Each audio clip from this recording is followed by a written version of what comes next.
G'day everybody, how you going today? It is so very good to see you. I do hope you're super well. I have had a bit of a bad cold for the last week. I have had a COVID test. It is not COVID. And I've also had 2 massive days of commercial photography.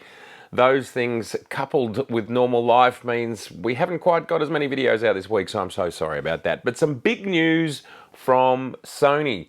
Some thought it wasn't possible. I was one of those people that thought, well, maybe it's just not possible for Sony to make a 50mm 1.2 lens. If we look at Nikon's version of a 50mm 1.2, well, it is a massive beast. Here it is here.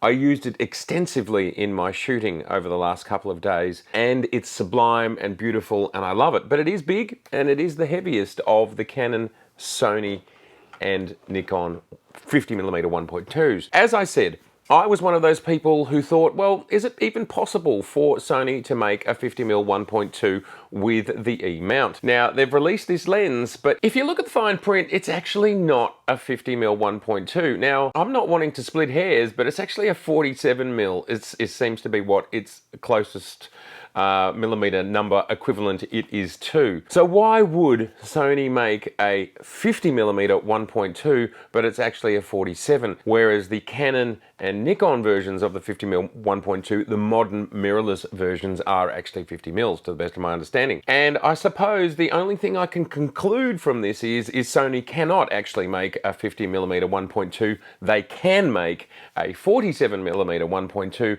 and they call it a 50mm. So its title is 50mm, it's actually a 47mm. So there we go. Sony have created almost a 50mm 1.2, but that's okay. Look, it's not the end of the world. The lens is slightly wider, but it's an impressive feat with this mount. What does this also mean? Does this mean an 85mm is going to be hard because even getting up to 50 was difficult? I'm not sure. That's something that the history books may well tell us in a few years' time. But let's talk about the positivities of this lens. It's extraordinarily sharp, and obviously it works exceedingly well with the Sony autofocus system. Now, of course, it's a G-Master lens, so it's a top-of-the-line lens from Sony. We do know that their focus system is considered the best, if not one of the best, up there with the Canon. Now, to be able to focus a lens that's at 1.2, whether it's a 50 or a 47mm lens, to be able to focus it wide open and keep it razor sharp wherever you want to keep it sharp, that is a formidable feat. Now, as I said, I've just spent the last 2 days doing a commercial shoot where I was actually using, lo and behold, I was using it, eye tracking with the 50mm and with the 70-200, and the results are fantastic. And this is on the Nikon Z6, Z6 II, and Z7. Really impressed with the results. So if Sony's doing better than that for the sort of things that I do, which I don't think it could do better because I wasn't shooting ultra fast moving objects. I was shooting objects that are playing basketball or kicking a football or just doing, sort of, I would call mid-level. It's not like motocross or racing cars or perhaps birds in flight. Any system that's capable of keeping a 1.2 lens in focus is impressive, and certainly the Sony seems capable of doing that in videos I have seen so far to date. This is an exciting lens. It's great at suppressing chromatic aberration and ghosting and all of those sorts of optical things that concern us these days. This is all suppressed quite successfully with the Sony. Sharpness, well, again, from the videos that I've seen to date, the sharpness across the lens is fabulous.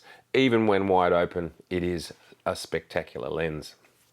One thing that has been observed, which is a difference between, say, the Nikon 50mm 1.2 and the Sony, is the fact that the Sony has significant focus breathing. This largely doesn't affect stills photographers. It could, I suppose, when you're doing a certain sort of creative shot and someone's close in frame and then they walk further away and your frame's a little bit wider or a little bit narrower.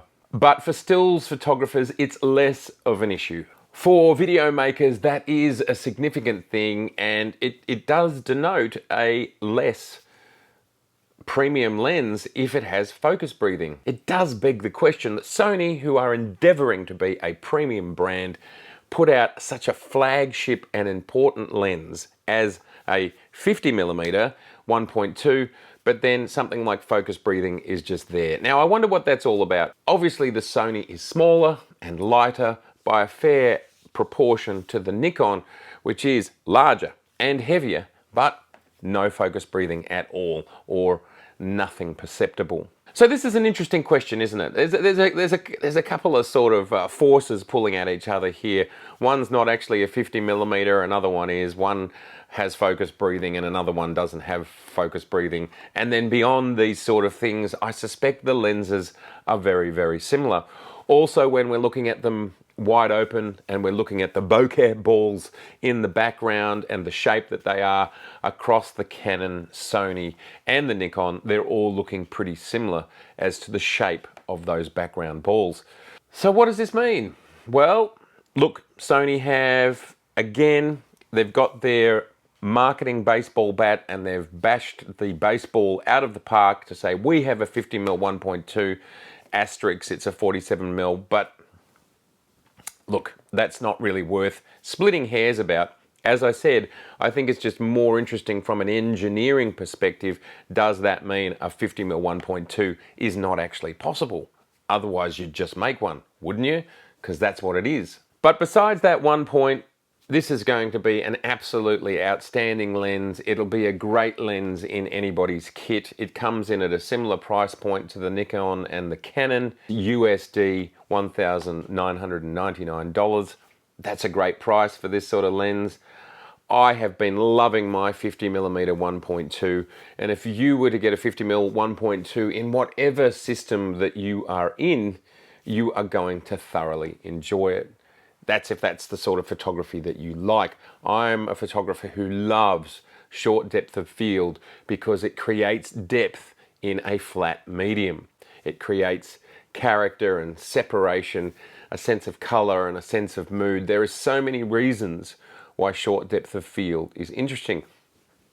Now, by way of making this statement, the gamut of creative opportunities in the world is almost infinite. Not quite, but it would be in the millions of data points of opportunities to make a different frame. So by way of that, I am not saying that you can't shoot at f8. Of course, there are times where f8 makes perfect sense. I was doing large group portraiture yesterday for a small part of my day. And yes, we needed to be at f8 to make sure that the front, middle, back row are all in focus. And landscaping is another time where you might want f8 or f11 or perhaps beyond, depending on how you shoot. But for me, I love the creative opportunities provided by a short depth of field lens. I love the fact that you can actually edit the background by making the background out of focus, and you can make it so out of focus that something that you might not even want in your shot, you can bring it so far out of focus that it's essentially not there other than a very soft creamy color, shape or texture.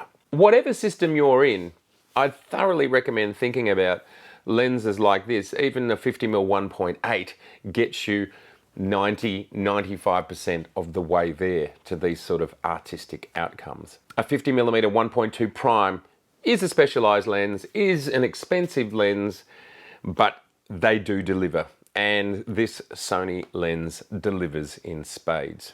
Tell me, I'd love to know in the comments below, is a 50mm 1.2 for you, whatever system you're in? An 85mm 1.2. What other 1.2 lenses perhaps might we want? A 24mm, a 20. Nikon in their range have created 5 primes at the 1.8. Will they create 5 primes at the 1.2? That's what I'm hoping for. All right, fantastic to see you. If this is your first time here, I would love to see you again. So please do subscribe, please share, please like this video. And if you'd like to see over 300 episodes, you can just look down there and click on the button and see a whole lot more. I will see you very soon, and hopefully this cold will be gone so I can speak properly.